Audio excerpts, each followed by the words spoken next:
The planet was cold, freezing.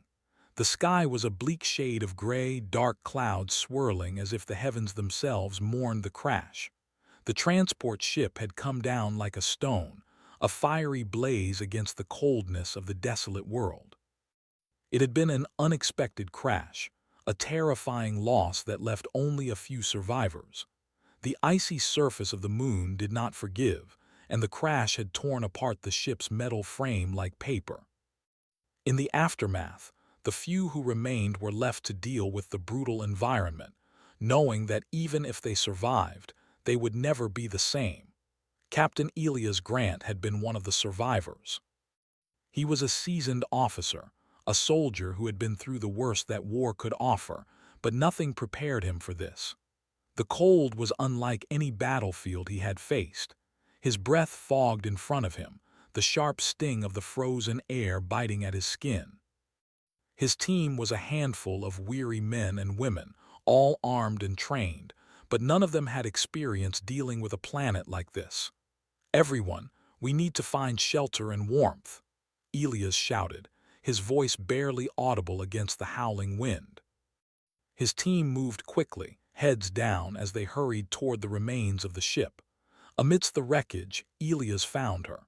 She was naked, her body half frozen, laying among the shards of metal and broken glass.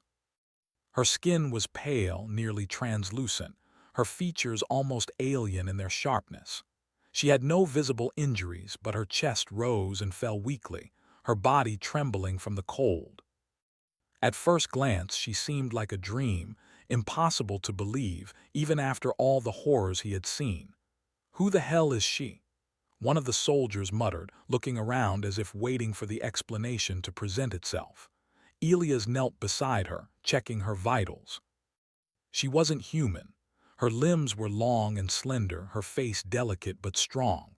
There was an odd, almost ethereal quality to her, as if she were not quite of this world.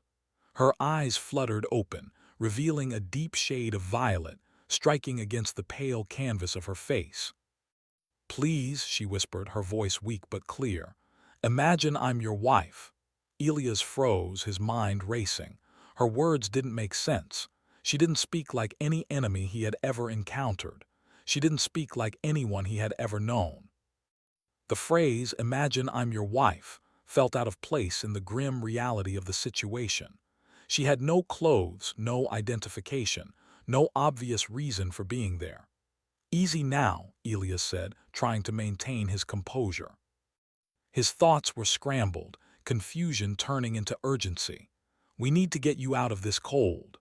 The others quickly gathered around, forming a circle of warmth as they carefully wrapped her in their outer gear. The captain gave orders to search for shelter, but his mind kept circling back to her words. "Imagine I'm your wife."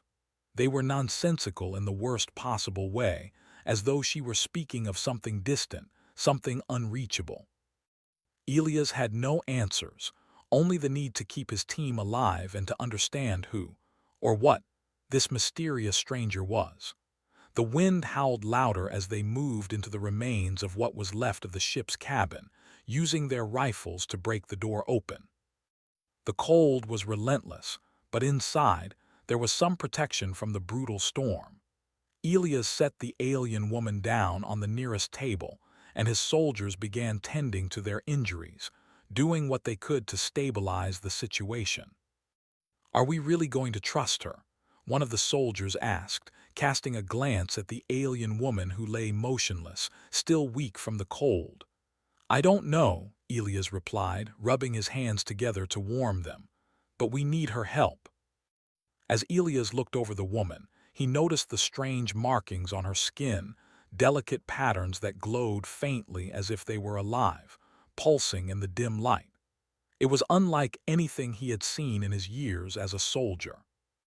Nothing about her made sense, but there was something in her presence that felt both calming and unnerving. He had seen many things in his life, but never had he encountered someone like her. For the next few hours, they worked in silence, trying to get the ship's systems back online. The woman, whose name they still didn't know, remained still, her breathing shallow. Elias couldn't shake the feeling that she was waiting for something, as though she were testing him, waiting for him to make a choice. The group settled into uneasy rest, the long night stretching ahead of them. It was Elias who woke first, his mind restless with thoughts of the strange woman. He rose quietly, moving toward her, his steps muffled on the cold floor. He couldn't understand why she had said those words. He couldn't even fathom what she had meant. And yet, there was something in the way she looked at him that made him want to know more. He reached out to touch her hand, feeling the coldness of her skin beneath his fingers. Her eyes opened again, and for a moment, Elias thought she might speak. "I don't know why you're here," he said softly, kneeling beside her, "but I will help you. We'll figure this out." Her gaze locked onto his, and she whispered, "Thank you." Elias had never been one to believe in fate. He wasn't one to think that things happened for a reason. But this was different. There was a strange sense of connection, of something larger than himself pulling them together, and he couldn't ignore it. He didn't understand it, but he knew that somehow they were in this together. As the storm outside began to subside, Elias felt a deep sense of responsibility for her. He couldn't explain it, but he knew that whatever this was, it was going to change everything. The days after the crash were a blur of activity. The ship's systems were mostly down, and the survivors had little time to spare. Captain Elias Grant and his team worked tirelessly to secure their position on the icy moon. They didn't have the luxury of waiting for help, and they couldn't afford to be complacent. The alien woman, whom Elias now called Lyra, remained in their care, her condition slowly improving, but there was an odd distance to her recovery. She didn't speak much, but her presence was always felt, as though she were constantly observing, waiting, and processing the strange environment she found herself in. Elias spent more time with her than he cared to admit. He wasn't sure why, but something about her intrigued him. There was a quiet strength to her, something he couldn't explain. She wasn't just another alien. She was different, and her words lingered in his mind. "Imagine I'm your wife." It seemed like a strange request, and one that made no sense in the context of their situation. But the more time he spent with her, the more he began to wonder if perhaps it wasn't just a metaphor. On the second day, Lyra was able to sit up, and Elias gave her a ration pack, a simple meal of rehydrated protein paste, hoping she could hold it down. She accepted the food silently, and he noticed how delicate her hands were as she handled the packet. The long, slender fingers of her hands moved with precision and grace, and when she took a sip of the water, her violet eyes met his. The brief contact sent a strange feeling through him, something that felt almost like an unspoken connection, as if their minds were on the same wavelength. "You're not like any of the others," she said softly, her voice still carrying a trace of the weakness from her near-frozen state. "You don't fear me." Elias wasn't sure how to respond to that. His gut instinct told him to be cautious, to keep his distance. But he had already crossed that line by letting her in. She had no weapon, no ill intentions that he could see. Yet, despite the uncertainty of it all, he found himself trusting her more with every passing moment. "I'm not afraid of you," he said finally, keeping his tone level. "But I don't understand you.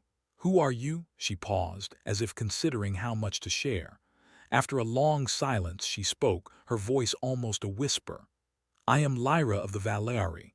We are a race that values empathy above all else, a culture built on connection and understanding. We seek harmony, not war, but we are not perfect, my people. We've made mistakes. We've been torn apart by our own inability to trust and understand one another. That is why I am here. I was sent to find something, or someone." Elias wasn't sure what to make of this. Empathy. Harmony, he had heard of races in the galaxy that spoke of peace, but the reality was always different. The universe had a way of complicating such ideals, but there was something in her voice, something raw and real, that made him believe her. "What were you looking for?" Elias asked, leaning against the table, his voice soft. Lyra looked away for a moment, her gaze drifting toward the window where the swirling storm outside had finally calmed. When she spoke again, her words were quiet, tinged with sorrow. I was searching for a way to heal my people. We've lost so much, and I thought I could find what we needed here. But now I realize I've been searching for something else entirely. Elias didn't push her to explain further. There was a sadness in her eyes that he didn't want to pry into. Instead, he took a step closer and offered a small, reassuring smile. We'll figure this out together. Right now, we need to survive. She nodded, her expression softening. But Elias could see the weight of something unspoken in her gaze. She was burdened, carrying something much deeper than the physical injuries she had suffered. The more he interacted with her, the more he began to understand. Lyra wasn't just an alien survivor. She was part of something much larger. Her race, her culture, and her past were all interwoven with a complexity that fascinated him. Over the next few days, Elias worked closely with Lyra, trying to understand her capabilities. She had knowledge of advanced technology, a language far more complex than anything he had encountered.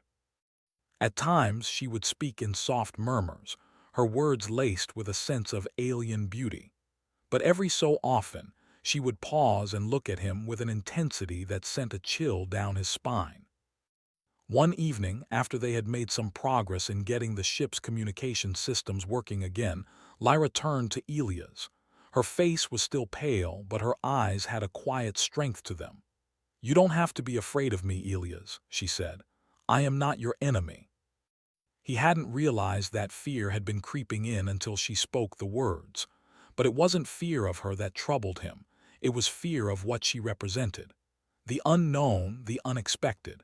In his line of work, uncertainty was a constant threat. But somehow, Lyra didn't feel like a threat. She felt like an enigma, something that defied everything he had ever been taught about survival. "I'm not afraid of you," he repeated, but there was something more in his voice now. "I just don't know what you want from me." "What are you looking for?" Lyra smiled, but it was a bittersweet smile. "I am searching for a connection, something real. I have seen the destruction of my people, Elias. I've seen what happens when we fail to understand each other, when we lose our empathy. It's why I asked you to imagine I was your wife." Elias' brow furrowed as he processed her words. The idea of her being his wife, his partner, felt alien, yet there was an undeniable sincerity in her eyes that made him question everything. He had always been a soldier, trained to fight, to command, to survive. But this was something different. "I don't know if I can understand what you mean," he said, his voice gentle. "But I want to help you. I'll do what I can to keep you safe." "I don't need your protection," she said softly, "but I do need your trust." The storm outside had cleared, and the moon's pale light bathed the room in a soft glow. Elias stood up and moved toward the window, looking out over the barren landscape. There was something calming about the silence that had settled over them. It wasn't just the quiet of the moon, it was the quiet of understanding, the unspoken bond that was beginning to form between him and Lyra. For the first time since the crash, Elias allowed himself to believe that they might just make it out of this alive. Not just as survivors, but as something more, something that transcended the chaos of war, the loneliness of space, and the burden of their separate histories. As Elias turned back to Lyra, he knew that whatever came next, they would face it together. The next few days passed in a strange, quiet harmony. The cold outside had intensified again, and the group huddled together in the wreckage, attempting to make repairs and gather whatever resources they could. But as the hours turned into days, Elias found himself spending more and more time with Lyra. She had become his constant companion, the one person he trusted above all others. Despite the strangeness of their bond, he couldn't deny the connection he felt with her. The coldness of the planet seemed to fade in her presence, as if her mere existence was enough to push back the harsh winds and unyielding frost. Lyra wasn't like anyone he had ever met. She wasn't just an alien. She was something more, someone who seemed to understand, in ways Elias couldn't fully explain, what it meant to struggle, to survive, to connect. It had been days since the crash, and they had made little progress on their situation. The ship's communications were still down, and the harsh weather showed no signs of easing. Elias and his team were growing increasingly restless, their food supplies dwindling and their spirits sinking. The other soldiers had started to talk about escape, about risking the journey through the wilderness to find help. But Elias knew that it would be a mistake. The frozen landscape was treacherous, and they had no way of knowing what dangers lay beyond their shipwreck. Then, one morning, everything changed. A loud crash echoed outside the ship, followed by the deep rumble of something massive moving across the snow. The team sprang to action, grabbing weapons and preparing for whatever threat had arrived. Elias' heart raced as he scrambled to his feet, but Lyra was already at his side, her expression calm, almost serene. "I sense them," she said, her voice steady. "They're not here to help, they're here to take." Elias' stomach twisted at her words. He had hoped for help, but it seemed that fate had dealt them another cruel hand. The group prepared for what would likely be a fight for survival, but Elias couldn't shake the feeling that something was different this time. There was an energy in the air, a tension that hung heavy between him and Lyra. Without a word, she reached out and placed her hand on his arm, her touch unexpectedly warm. It was as if her very presence was a shield, protecting him from the fear that threatened to overwhelm him. Elias met her gaze, his mind racing. "I'll protect you," he said, though his voice felt hollow. He wasn't sure how he could protect anyone in this situation, least of all Lyra, who seemed to possess some kind of power he couldn't understand. "I know," she replied, her eyes softening. "But this time, Elias, it's not just about survival, it's about more than that. I can feel it in my soul. The connection between us is stronger than you know." Before he could respond, the door to the ship burst open, and the soldiers began shouting, their voices filled with panic. Elias' heart pounded in his chest as he ran toward the entrance, ready for whatever awaited them outside. He could hear the heavy thud of boots crunching through the snow, the sound of alien voices speaking in a language he couldn't understand. And then, from the shadows, came the figures that would change everything.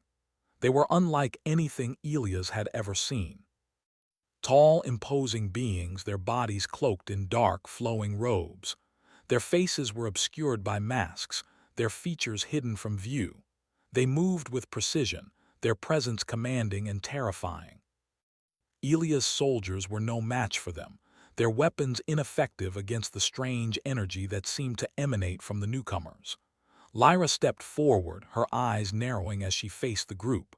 There was no fear in her, no hesitation. She moved with the same quiet confidence that had drawn Elias to her from the very beginning. "They've come for the artifact," she said, her voice cold but steady. "They've come for what was never meant to be found." The group of strangers stopped at the edge of the wreckage, their eyes fixed on Lyra as if she were the only one who mattered. The leader, a tall figure with a deep, commanding voice, stepped forward and spoke in a language Elias didn't recognize. Lyra responded, her tone calm, but there was an intensity in her words that made the air seem thicker, heavier. "Lyra of the Valari," the leader said, his voice low and menacing. "You failed. You were sent to find what was never meant to be found. Now you must pay the price for your mistake." Elias didn't understand the full weight of the words, but he could feel the tension in the air, the silent battle between the two groups. He looked at Lyra, his mind racing as he tried to piece together what was happening. "What is it they want?" he asked, his voice urgent. "The artifact," Lyra replied, her eyes fixed on the leader of the group. "It's something from my people's past, a relic of unimaginable power, but it's not meant for us anymore. It was hidden away for a reason." The leader sneered beneath his mask, his eyes narrowing as he glared at Lyra. "Your people failed to protect it. Now we will take it, and we will use it to finish what we started." Elias didn't know what was happening, but he knew one thing for certain. These beings were dangerous. They weren't here to negotiate or to ask for help. They were here to take something that was far beyond his understanding. He stepped forward, his hand instinctively reaching for the weapon at his side, but Lyra placed a gentle hand on his arm. "No," she said softly, "this is not a battle you can fight. This is my fight, and I will face it alone." The air between them seemed to crackle with energy as Lyra stepped forward, her presence commanding the attention of everyone in the room. Elias watched in awe as she stood before the group, her eyes glowing with a strange intensity. She was no longer the fragile, wounded alien he had rescued. She was something more. "I will not let you take it," she said, her voice unwavering. "And I will not let you destroy everything my people worked for." The leader of the group raised his hand, signaling his subordinates to move. But before they could take another step, Lyra raised her own hand, and a wave of energy surged through the room. The temperature seemed to drop instantly, and the strange energy that had once been a mere hum in the background became a force to be reckoned with. Elias watched in disbelief as the strangers faltered, their movements slowing, their bodies shaking from the raw power emanating from Lyra. For the first time, he realized just how much she had been holding back. The power she possessed was beyond anything he had ever seen. She was not just an alien, she was something else entirely, something ancient, something powerful. The leader looked at her, his face twisted with a mixture of fear and anger. "You cannot stop us," he growled. "You cannot hold us back." Lyra didn't respond. Instead, she closed her eyes, her body glowing with an ethereal light.